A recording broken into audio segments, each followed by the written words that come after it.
Welcome back to my YouTube channel, it's JVceo, and yes, you read the title right. In this video, I'm going to break down what my plans are for next year in terms of the property side of things. I am looking to spend about £500,000. We're going to get real strategic and very creative. If you're new to the channel, make sure you like, comment and subscribe. We are headed, I believe, to 10,000 followers by this time next year, but we can't do it alone. We need every new person finding this channel to subscribe. Anyways, right? Coronavirus has been tested this year. I've excelled in some areas, but I've also maybe had some challenging journeys in other areas. And one of those areas being the UK property game. So I haven't purchased as much as I anticipated this year, and obviously I will be sort of reviewing that on my vision boards, my 2020 vision board. I'll be reviewing that in about a week on from this video to sort of tell you, right, this is what I ticked off, this is what I struggled with, and sort of like this is what I would think about moving on to my 2021 vision board. But anyways, in terms of this video, that £500,000 will be spent in 3 areas, which I'll run through as the video goes on. So firstly, I'm looking to spend around £350,000 investing in properties in the UK. And you're thinking, hold on. How are you going to make that money? How are you going to raise that money? That's mind-boggling numbers. The reason why I come up with 350,000 is, firstly, I want at the end of next year, in terms of just what's been purchased next year, I want at least £1 million plus under my control in terms of property value, overall value. That's not equity, just the actual value. And in terms of how I'm going to initially raise that money, I'm thinking, for example, expanding my sources of income, growing some of my businesses, and obviously the businesses that I have at the moment, taking the money from those, obviously speaking to my accountant first and doing it the right way, taking the money from those and then pushing it back into property.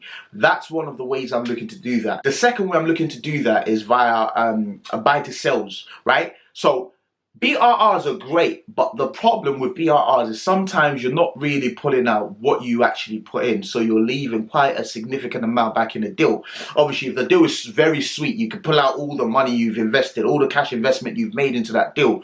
But on the flip side, when you do an actual flip, you're literally milking all the profits in addition to obviously what you've actually put into the deal as well. So I am looking to supplement some of my purchases with buy to sell options. So I would buy a place, I'd refurb it, and I'll simply just put it back in the market to sell. The problem, however, is considering that the property market may be going through a 15% dip next year, I don't know how I'm going to achieve that in terms of next year, because there is a potential that obviously I would get these properties at below the market value, do the flips on them, but I wouldn't get top price for it once I put it back in the market, because obviously the market would be depressed at that particular point. If that is the case, then potentially, I could always carry over some of these to next year, and when the property market recovers, I will get the full market value for it, or just take whatever the market gives me and sort of move on, if that makes any sense. So to simplify it a bit more, let's say, for example, I am trying to purchase, for argument's sake, let's simplify it. Let's say I'm trying to purchase £400,000 worth of houses every single quarter, right? So let's say 4 houses at £100,000 each. That would mean putting down £100,000 in deposits every single quarter, which would amount to around £400,000 for the year, which would then amount to around 1.2 million. So literally the number that I said earlier on in this video, being able to control about £1.2 million worth of properties.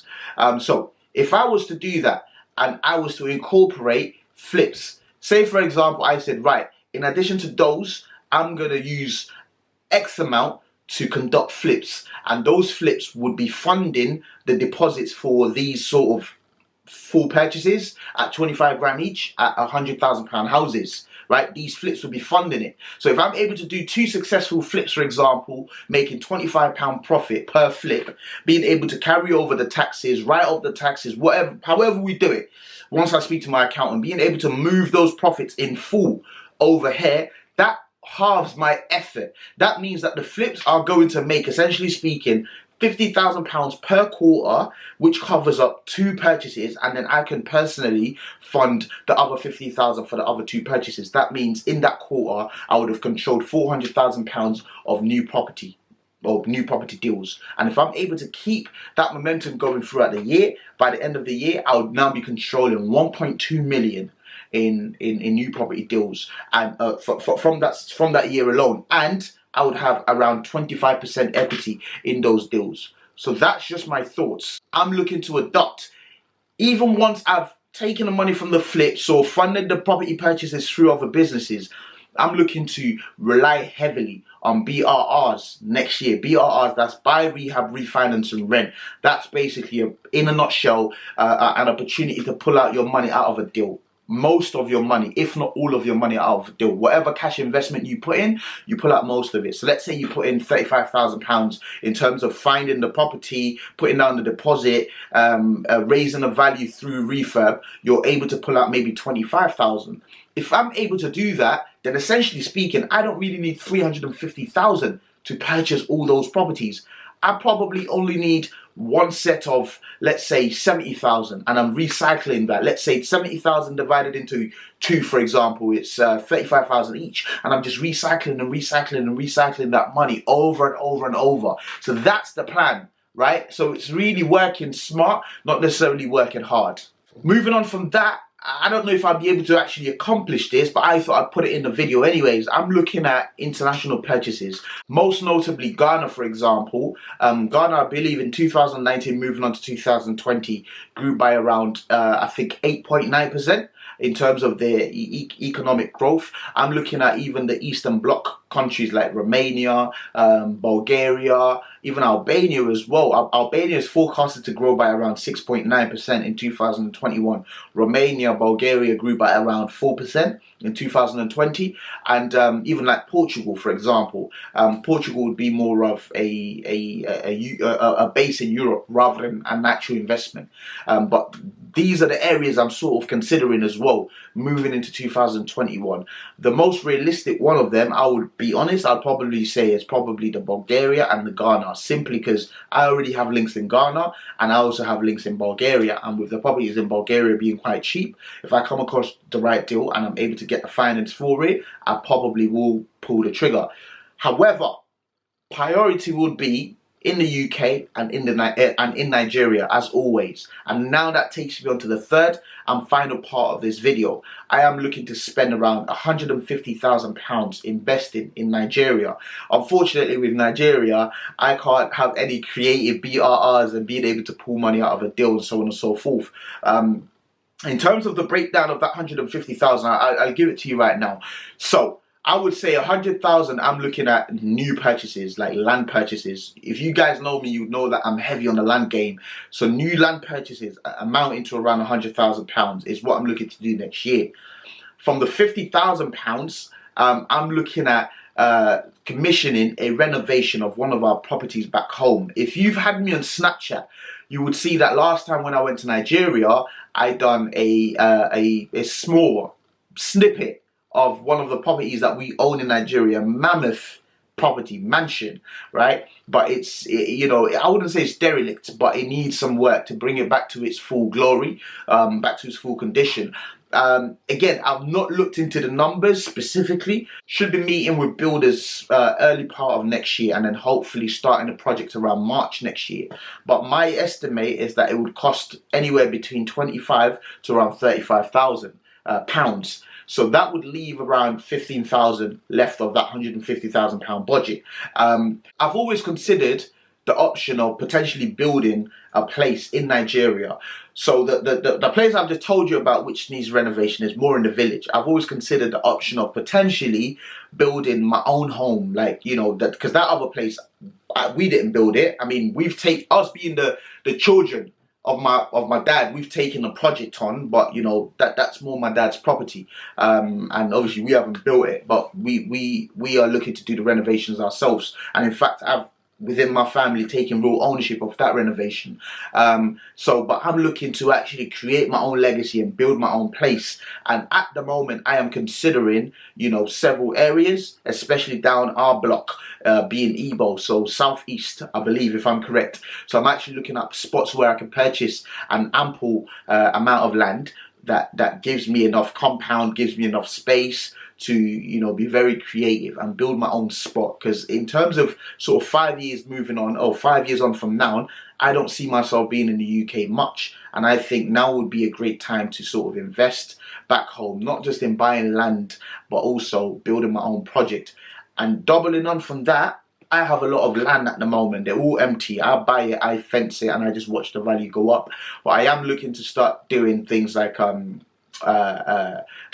estates, constructing estates, because trust me, there are places where I have 4 acres, 5 acres, and we could put, you know, a good sized estate in those sort of areas. So I am looking at that, building like maybe a few flats, a few duplexes, that sort of stuff. Anyways, building like a nice little community. But again, you know, in order to get to that level and in order to do that, I would probably be looking at potential partnerships. Even in terms of the UK game as well, buying properties in the UK, I'll be looking at potential joint ventures as well.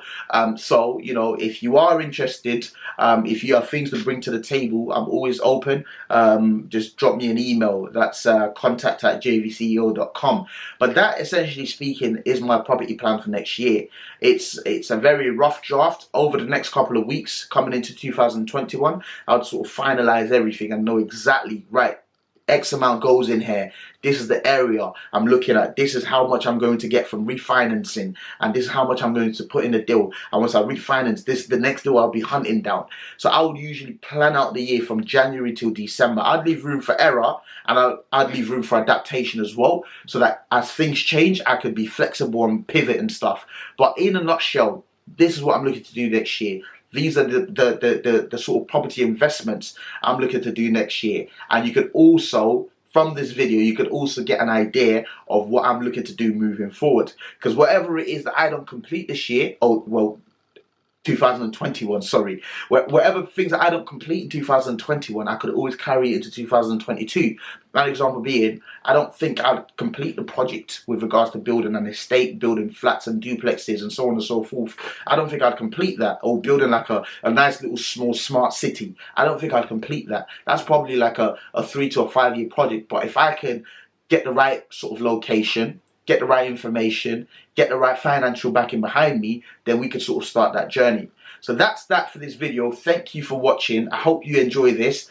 Start putting pen to paper, and also planning your property journey. Because then once you're able to strategize and actually, you know, put these plans out there in the open, it honestly helps you achieve it, and honestly stirs you in the right direction. But also, more importantly, it helps you network with the right people. Because, like, for example, from this video, I'll probably have people emailing me saying, "Oh, have you thought about this? Have you thought about that?" And then it could shape my brain differently as well. And, you know, I could sort of learn with other people, and or potentially even work with other people, have business opportunities. So make sure you start planning that stuff. If you don't own a property yet, understand what it needs to own a property. Go watch one of my previous videos, like credit, getting some money behind you, and obviously having some sort of income, so that you could prove that you could pay those mortgage fees if, you know, the property was empty. Anyways, thank you for tuning in, right? Make sure you like, make sure you subscribe, make sure you comment, and look out for 2 videos. Look out for my 2020 vision board review, and look out for my 2021 vision board. Until next time.